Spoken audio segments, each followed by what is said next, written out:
Breaking news చూస్తున్నాం. రేపు AP cabinet భేటీ కానుంది. ఉదయం 11 గంటలకు సీఎం చంద్రబాబు అధ్యక్షతన సమావేశం కానున్నారు. ఈ నెల 14, 15వ తేదీల్లో విశాఖలో జరిగే పెట్టుబడుల సదస్సుపై చర్చిస్తారు. ఇప్పటికే సదస్సు ఏర్పాట్ల బాధ్యతలు మంత్రులు, అధికారులకు అప్పగించారు సీఎం చంద్రబాబు. 1,00,000 కోట్ల పెట్టుబడులకు ఏపీ కేబినెట్ ఆమోదం తెలపనుంది. మొంతా తుఫాను ప్రభావం, నష్టం అంచనాల పరిహారంపై చర్చించనున్నారు. పలు సంస్థలకు భూ కేటాయింపులకు గ్రీన్ సిగ్నల్ ఇవ్వనుంది మంత్రివర్గం. నూతన జిల్లాలు, రెవెన్యూ డివిజన్ ఏర్పాటు, సబ్ కమిటీ నివేదికపై చర్చించనుంది కేబినెట్.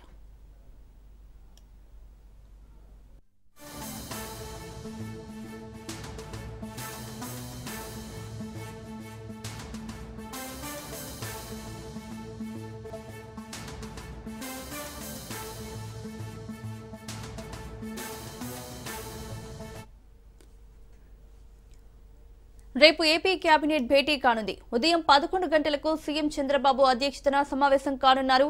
ఈ నెల 14, 15వ తేదీల్లో విశాఖలో జరిగే పెట్టుబడుల సదస్సుపై చర్చిస్తారు. ఇప్పటికే సదస్సు ఏర్పాట్ల బాధ్యతలు మంత్రులు, అధికారులకు అప్పగించారు సీఎం చంద్రబాబు.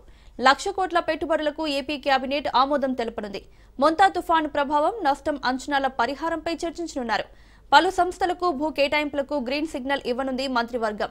నూతన జిల్లాలు, రెవెన్యూ డివిజన్ ఏర్పాటు, సబ్ కమిటీ నివేదికపై చర్చించనుంది కేబినెట్.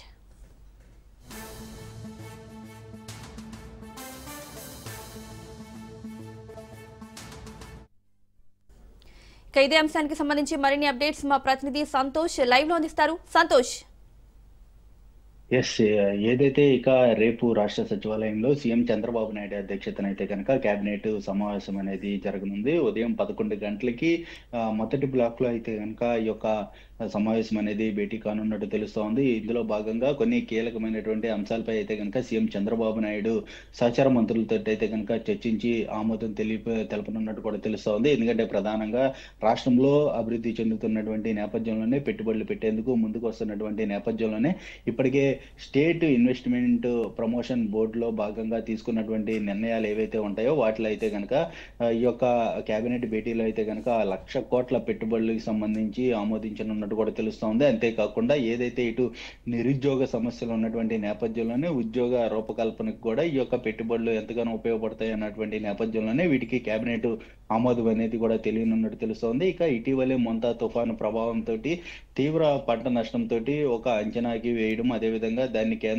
కేంద్ర ప్రభుత్వానికి సైతం కూడా ఒక నివేదిక అందించినటువంటి నేపథ్యంలోనే రైతులను ఆదుకునే విధంగా దానికి సంబంధించినటువంటి నష్టపరిహారానికి సంబంధించినటువంటి అంశాలపై కూడా రేపు జరగబోయేటువంటి కేబినెట్ లో అయితే కనుక చర్చకొచ్చే అవకాశాలు ఎక్కువగా కనబడతా ఉన్నాయి. ఇక ఏదైతే ఇటు 14, 15 తేదీల్లో విశాఖ వేదికగా జరగబోయేటువంటి సిఐఐ సదస్సులో భాగంగా పెట్టుబడులకు పెట్టేందుకు కూడా ముందుకు వస్తున్నటువంటి నేపథ్యంలోనే అధికారులు, మంత్రులందరూ కూడా సమన్వయం చేసుకునే నేపథ్యంలోనే వీటిపై కూడా ఈ యొక్క కేబినెట్ లో చర్చించే అవకాశాలు ఎక్కువగా కనబడతా ఉన్నాయి. ఇక ప్రధానంగా విభజన అంటే గత ప్రభుత్వంలో జరిగినటువంటి అర్ధాంతరంగా జరిగినటువంటి జిల్లాల విభజనపై కూడా ప్రస్తుత కూటమి ప్రభుత్వం కూడా ఒక నిర్ణయానికి వచ్చే అవకాశాలు ఎక్కువగా కనబడతా ఉన్నాయి. ఏదైతే ఒక 2 కొత్త జిల్లాలు, కొన్ని రెవెన్యూ డివిజన్లపై కూడా ఇటు ఈ యొక్క కేబినెట్ సబ్ కమిటీ అనేది కూడా ఇప్పటికే భేటీ కావడం, ఒక నివేదిక అనేది సిద్ధం చేసినటువంటి నేపథ్యంలోనే దీనికి సంబంధించి కూడా ఈ యొక్క కేబినెట్ భేటీలో భాగంగానే రేపు చర్చించబోయే అవకాశాలు ఎక్కువగా కనబడతా ఉన్నాయి. ఆ తుది నివేదికపై కూడా చర్చించి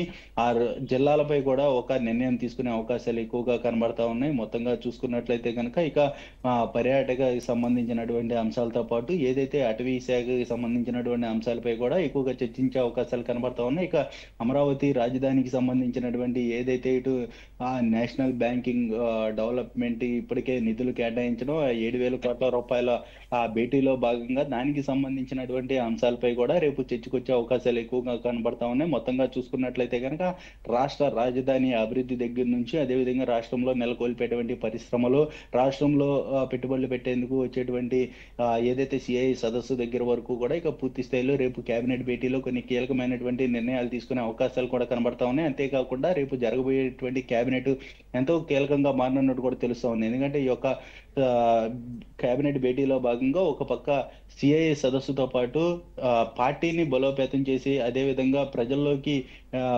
ప్రజాప్రతినిధులు ఏ విధంగా ముందుకెళ్లాలన్న దానిపై అయితే కనుక సీఎం చంద్రబాబు నాయుడు దిశానిర్దేశం అనేది చేయనున్నట్టు కూడా తెలుస్తా ఉంది. Right Santosh, thank you.